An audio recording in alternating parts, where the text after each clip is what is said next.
You know what's hilarious? We've turned exhaustion into a personality trait. Meanwhile, there's an entire country that figured out the secret to happiness. And it's literally just not trying so hard. Enter Lagom, the Swedish word that'll revolutionize how you see everything. It means not too much, not too little, just right. Like Goldilocks, but for your entire life. While we're optimizing our morning routines to squeeze out 5 extra minutes of productivity, Swedes are deliberately working less and somehow crushing us economically. Sweden's GDP per hour worked? Higher than America's. Let that sink in. They're literally working less and achieving more. Here's the kicker. Lagom isn't about settling for mediocrity. It's about recognizing that more isn't always better. Sometimes more is just more. Think about it. When did busy become a status symbol? When did exhaustion become an achievement? The Swedes looked at our hustle culture and basically said, "That's cute, but we'll pass." Chapter 1. The Swedish Work Paradox. Picture this scenario. It's 3:30 p.m. in Stockholm. The CEO of a major company packs up their stuff and leaves. Not for a meeting, not for an emergency. They're going home to spend time with their family, and nobody thinks they're lazy. Swedish work culture operates on a principle that would make American CEOs faint. Presenteeism is seen as incompetence. If you can't get your work done in reasonable hours, you're not dedicated. You're inefficient. They have something called arbetstidsförkortning. Basically, work time shortening. Major companies operate on 30 to 35-hour work weeks. And before you ask, yes, they're paid for full time. Swedish productivity increased 2.8% annually while working hours decreased. It's almost like, and stay with me here, exhausted humans make more mistakes. Revolutionary concept, I know. The real joke? We brag about 60-hour weeks like we've discovered fire, while Swedes are home by 4 p.m. wondering why we hate ourselves. Chapter 2. Fika, the mandatory pause. Okay, this is where it gets genuinely insane. Sweden has a daily tradition called Fika. It's a coffee break, but calling it just a coffee break is like calling the Super Bowl just a game. Fika is mandatory, not suggested, not encouraged. Mandatory. Twice a day everyone stops working. Everyone. The CEO, the janitor, the intern. Everyone sits down together for coffee and conversation. Some Swedish companies have been sued for not providing proper Fika time. Imagine explaining to an American court that you're suing because your boss didn't force you to take enough coffee breaks. The judge would think you're having a stroke. But here's the genius part.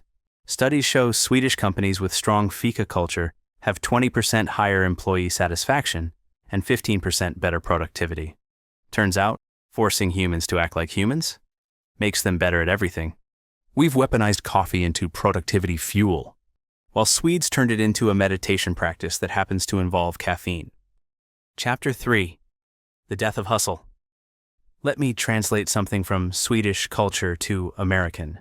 When a Swede hears you worked through lunch, they don't think dedicated, they think disorganized. When you brag about sleeping 4 hours, they don't hear ambitious. They hear future medical emergency. Sweden killed hustle culture and replaced it with something radical. Competence. They focus on doing things well, not doing things constantly. There's no Swedish word for hustle. The closest translation is stress, which they consider a disease, not a lifestyle. Stress-related illness, covered by their healthcare system, because they recognize it as an actual problem, not a personality trait. Think about our workplace heroes. The person who never takes vacation. The one answering emails at midnight. The "I'll sleep when I'm dead" crowd. In Sweden, these aren't heroes. They're considered bad at time management. It's like finding out your flex is everyone else's red flag. Which, let's be honest, it probably is. Chapter 4. Nature doesn't care about your deadline. Friluftsliv. It means open-air life, and Swedes treat it like religion. Except instead of Sunday service, it's Tuesday afternoon walks in -20 weather.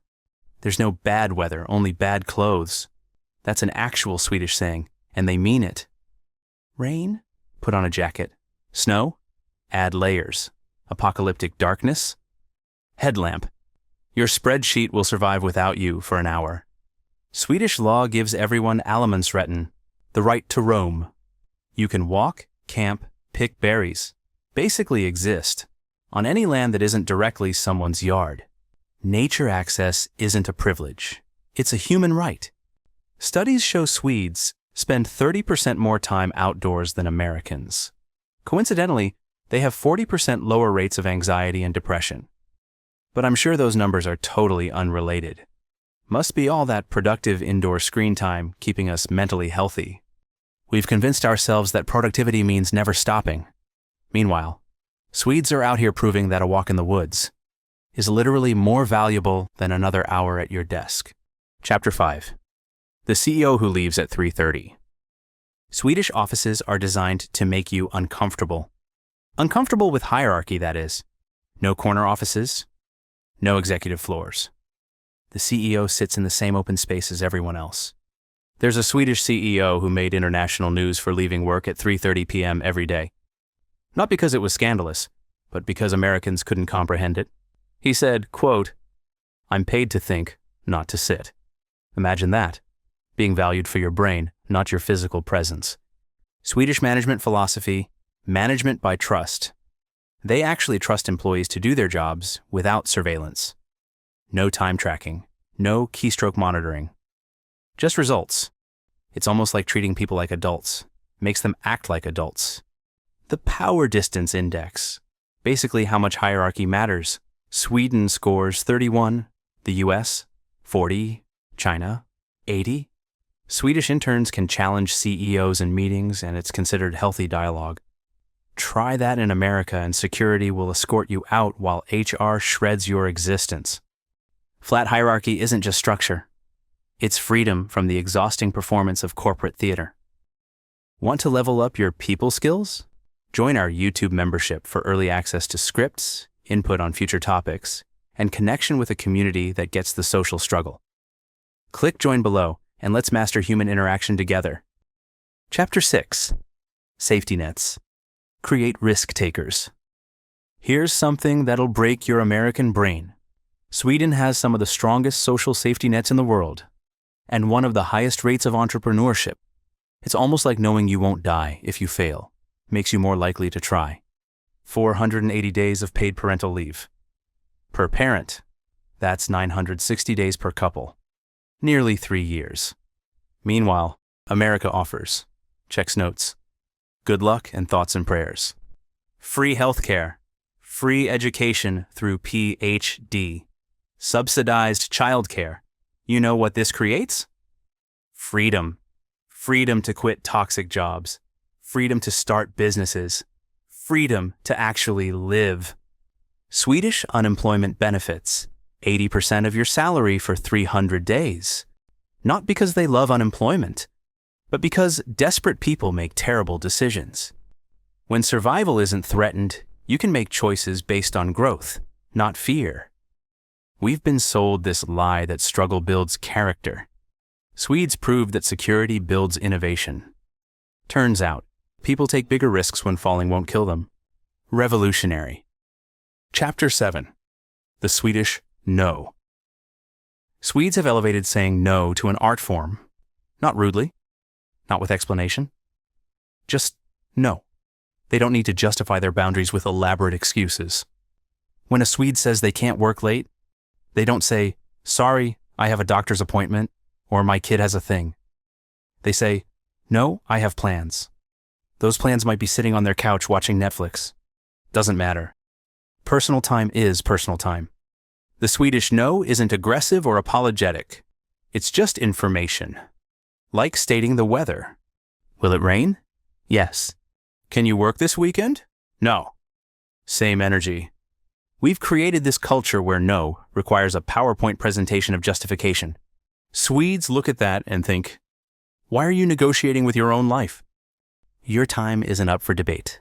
Your boundaries aren't suggestions. And your worth isn't measured by your availability. The Swedish no isn't selfish. It's self-respect in its purest form. Chapter 8. Seasonal Living. Swedes don't fight winter, they surrender to it. And somehow, that's how they win. While we're taking vitamin D and buying sad lamps trying to pretend it's still summer. Swedes just adapt. Winter means different rhythms. Slower mornings, earlier dinners, more indoor gathering. They don't apologize for being affected by having 4 hours of daylight. They plan for it. Imagine that? Working with your biology instead of against it. Swedish companies adjust expectations seasonally. Summer productivity is different from winter productivity. Because humans are different in summer versus winter. We're not machines, despite what capitalism wants us to believe. There's something called sommarstuga, summer cottage culture. Swedes disappear to tiny houses in the woods for weeks. No Wi-Fi, no meetings, just existing. And the economy doesn't collapse. Shocking. We've created this fiction that we can maintain the same output year-round. Swedes said, "That's adorable," and built their entire society around natural rhythms. Guess who's happier? Chapter 9. Emotion through structure. Here's what nobody tells you about Swedish emotional stability. It's not that they don't feel things. They've just built systems so they don't have to feel everything all the time. Predictable work hours mean predictable stress. Universal health care means no medical anxiety. Strong social systems mean less financial fear. They've literally engineered worry out of daily life. Swedish emotion regulation isn't suppression, it's prevention. Why manage anxiety about losing your job when you could just have job security? Why stress about childcare costs when it could just be affordable? They have a saying, det ordnar sig. It will sort itself out. Not because they're passive, but because they've built systems where things actually do sort themselves out. When society has your back, optimism isn't naive, it's logical. We medicalize stress while maintaining stressful systems. Swedes just remove the stress. But sure, let's keep treating symptoms instead of causes. That's working great for us. Chapter 10. The Ultimate Secret. After all this, you want to know the real Swedish secret? It's not that they don't care. It's that they care about the right things. They care about time with family, not time at desks. They care about sustainable success, not explosive growth. They care about collective well-being, not individual superiority. They've simply decided that life is more important than lifestyle. Lagom isn't about having less ambition. It's about having ambition for the right things. A good life, not a busy life. A sufficient life, not an excessive life. A human life, not a productive life.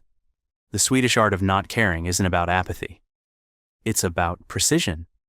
Surgical precision about what deserves your energy and what doesn't. They've turned selective caring into a science. And the result? They're consistently ranked the happiest people on Earth. So maybe, just maybe, it's time we stopped giving so much care about the wrong things and started being more Swedish about the right ones. Your burnt-out soul will thank you. Because at the end of the day, the Swedes aren't just living longer. They're living better. And they're doing it by doing less. Lagom. Not too much, not too little. Just right. Learn something new? Hit that like button, share it with others, tap subscribe, and stick around for more. Got thoughts? I'd love to hear them in the comments.